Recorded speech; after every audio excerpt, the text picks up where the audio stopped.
Welcome to the 20th Pianocast.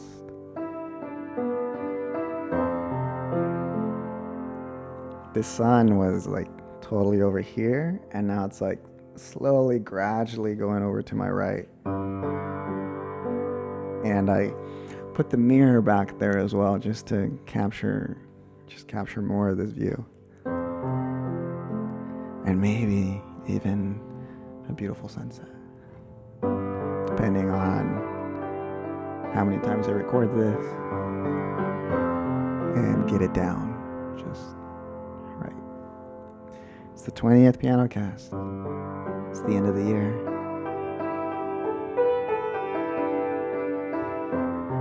For the last 20, I've experimented with mic placement and engineering concepts, and honestly, this sounds the best.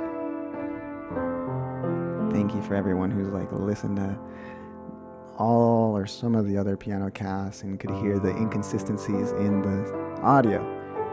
I've been experimenting. You go to school and you think it's done there. Nah.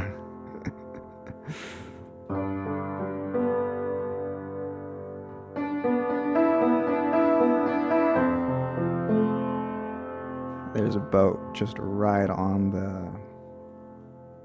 where the sun is just reflecting on the water. It's gorgeous.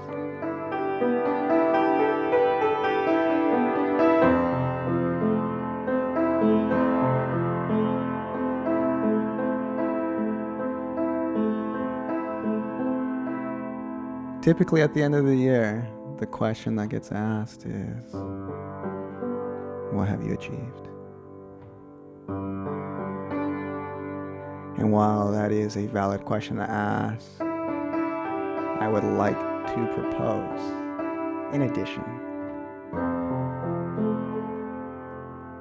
another question.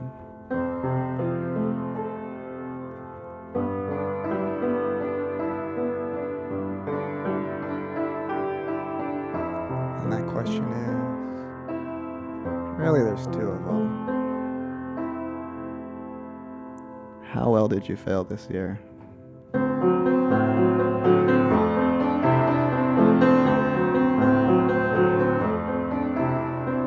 how can you fail better next year?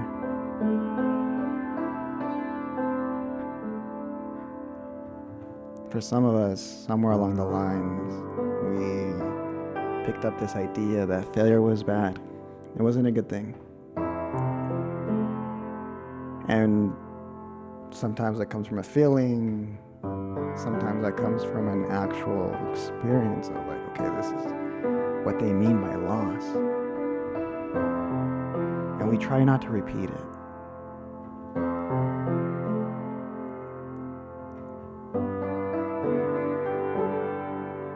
Yet, we hear the sentence, you fail your way to success. And we resist that. We resist failing towards success.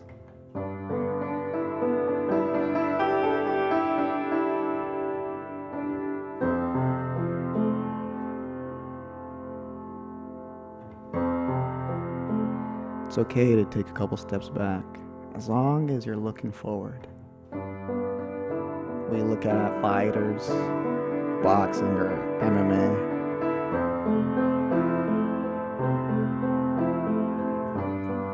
They're taking steps backwards, to the side, some forwards, but they're looking forward.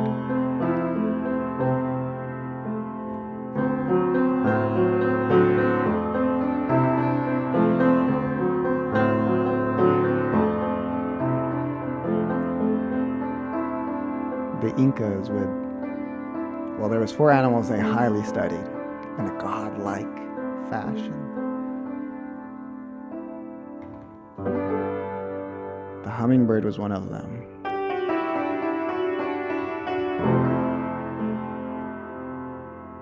As far as I know, the only bird that can fly backwards while still looking forward.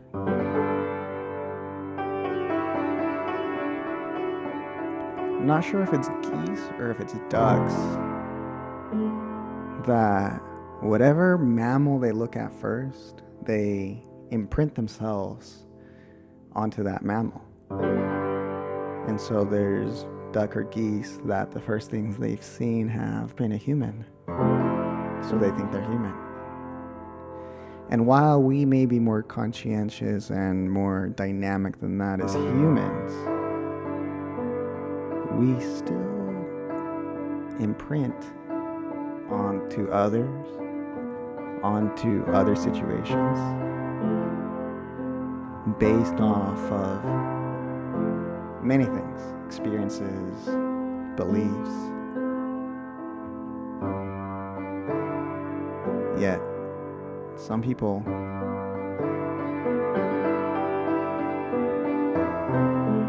study the hummingbird and realize that taking a couple steps back isn't bad. Losing isn't bad. Failing isn't bad. As long as you're looking forward, you'll be just fine.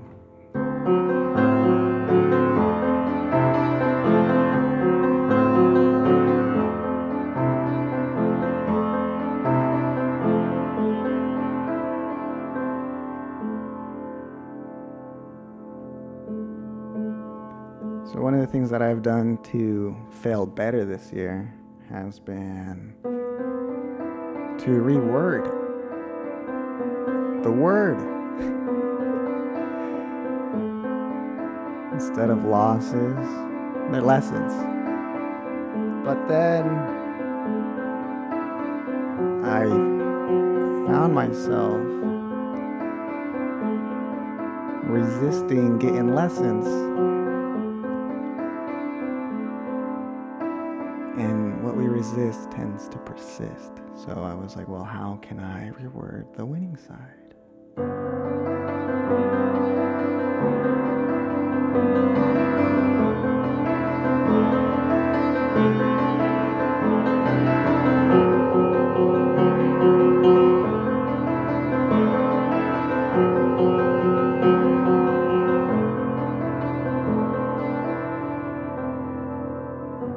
So I reworded it to leveling up. And that way, I would look forward to the L's in my life, because they both started with an L.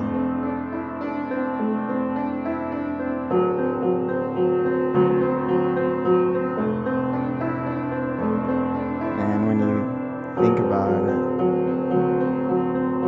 regardless of the result, they're both the same thing.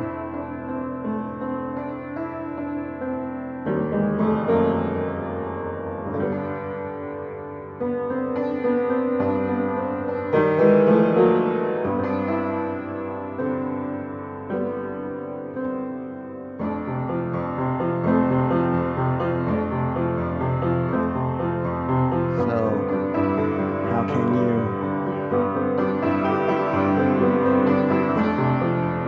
fail better next year? One principle I have is I have to be able to lose at least twice. I remember in 3rd grade, something like that, we did this math problem. And the math problem was to cut the string in half. And we realized that I would never get to 0. So I have to be able to, at least to lose twice.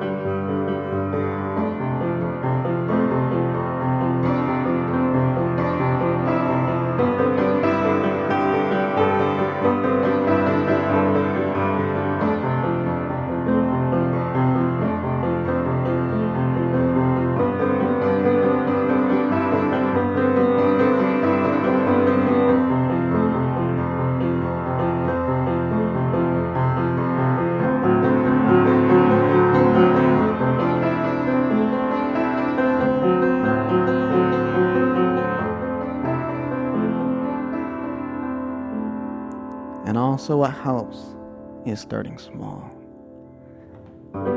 lot of us want to start big.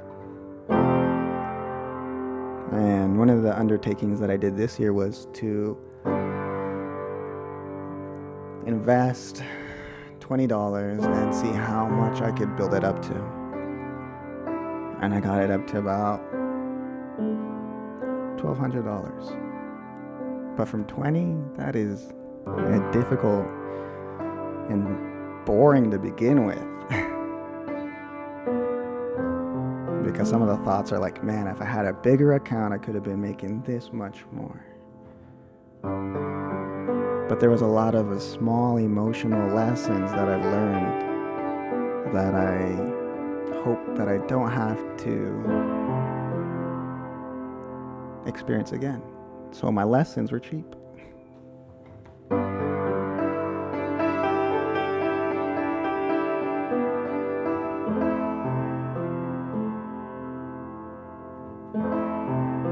I remember this one story where the husband and the wife go to Las Vegas.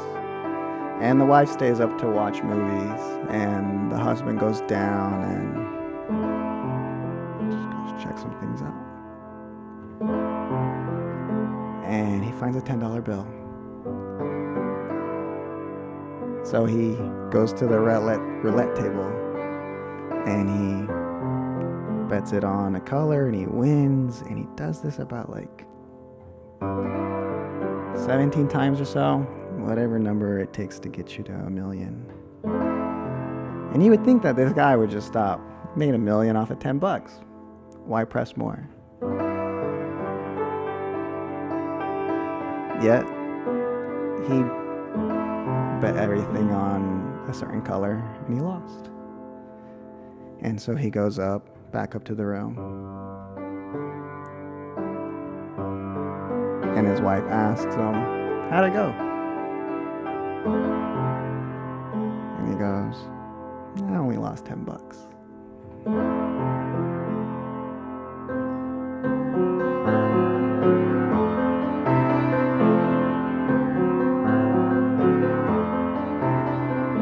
That is the beauty of starting small. You take some of these losses and you're like, you know what? I've been able to bounce back from that. But if you start big, your first loss, you're in the negative psychologically. You're like, dang, I gotta make that back.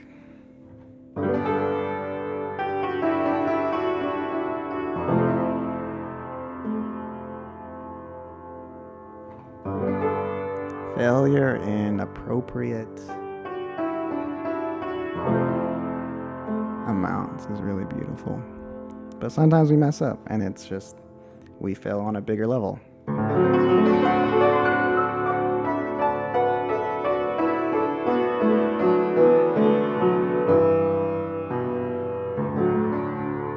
And that's okay too.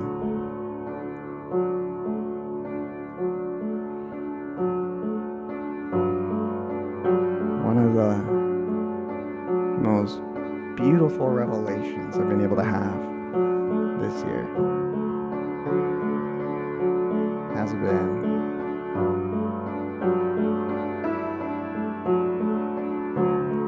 Christ says, don't worry about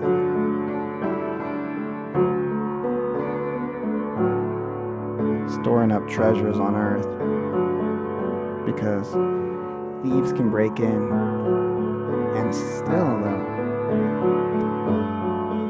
But there is no thief that can break into heaven. So, store up your treasures in heaven. And the question kind of goes, once you finish reading that verse in Matthew, well, how do you store up treasures in heaven? And the next verse loosely says,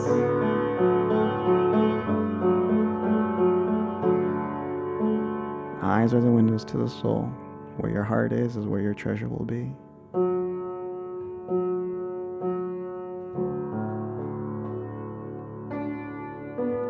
And they got me thinking,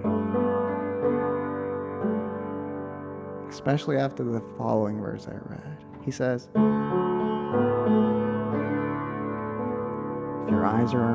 If your eyes are unhealthy, your house will be filled with darkness.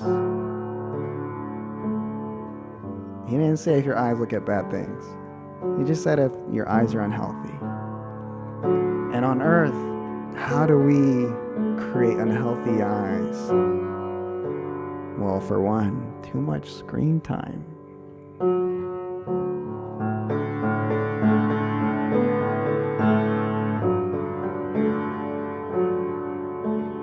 Put down the phone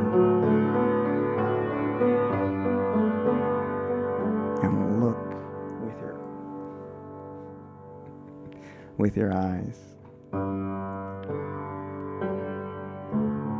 And I have this revelation around, well, let's say we all go to heaven and we all have this personal house. And with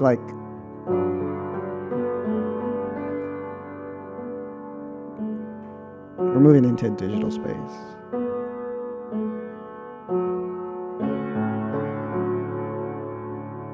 Where we can have art pieces looping on a TV screen.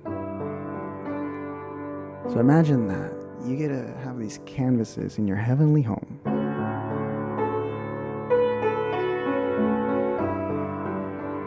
Yet the only thing that you can display are the things that your eyes have looked at.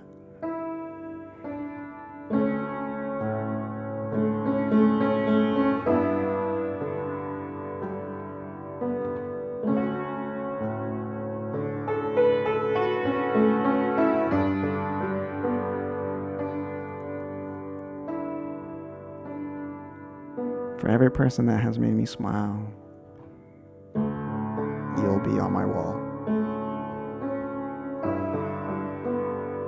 And that little concept just made me way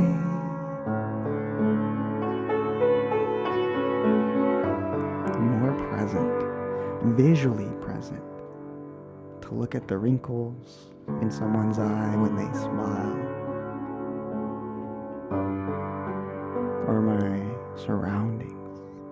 And it doesn't matter if you can remember it, because it all gets stored in this super hard drive.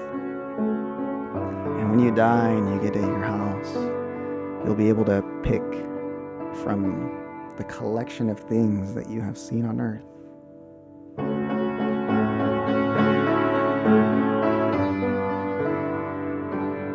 How beautiful.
So as you spend the holidays with the people that you love,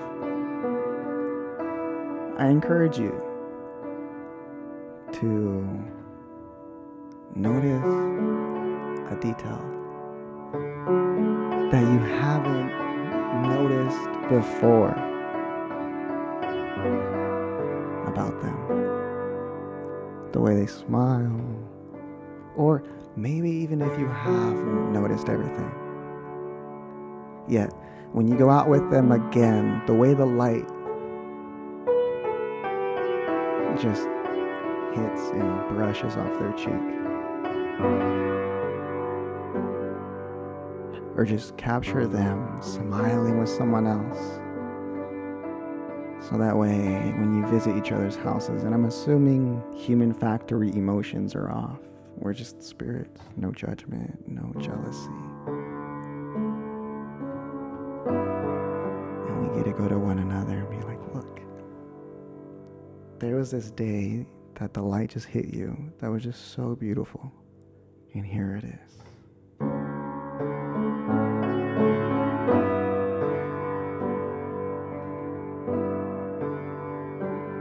You'll have rooms of people, rooms of sunsets. I'm gonna have a sunset room for sure.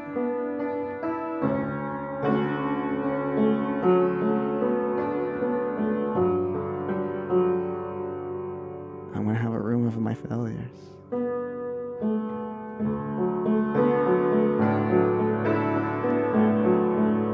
Just like we watch some of those shows of people just messing up on something and we laugh. I'm gonna have one of those rooms too, but my failures.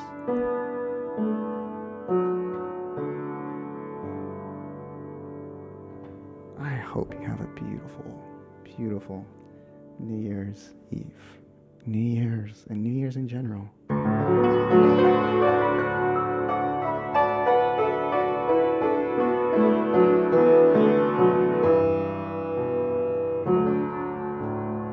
Thank you so much for watching. Thank you for everyone who has been in my life, any amount. Thank you for letting me be a little bit of stardust in your universe.